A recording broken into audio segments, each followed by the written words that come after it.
جیسا کہ ہم دیکھ رہے ہیں کہ روز بروز اسرائیلیوں کے ظلم و ستم فلسطینیوں پہ کس طرح بڑھتے جا رہے ہیں، اور پاگل پن میں وہ مزید اب فلسطینیوں پر ظلم و ستم ڈھا رہے ہیں۔ اور کس قدر ہمارے لیے کس قدر دکھ اور تکلیف کی بات ہے کہ آج امت مسلمہ کا یہ حال ہے، اور ہم خاموش تماشائی بن کے کیا دیکھتے رہیں گے؟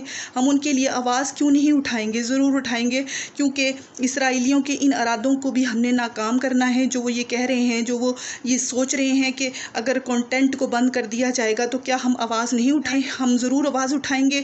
ہم ضرور اپنے فلسطینی بہن بھائیوں کی آزادی میں ان کے ساتھ شریک ہو کر جو ہے وہ ان کلمہ حق بلند کریں گے۔ ہم فلسطینی بہن بھائیوں کو حوصلہ بنیں گے، ان کی ہمت بنیں گے، ان کی مدد کریں گے، انہیں بتائیں گے کہ ہم ان کے ساتھ ہیں اور وہ کبھی بھی اکیلے نہیں ہیں، ساری امت مسلمہ ان کے ساتھ ہیں۔ اور یہی چیز جو ہے وہ ہم تمام امت مسلمہ تک کنوے کریں۔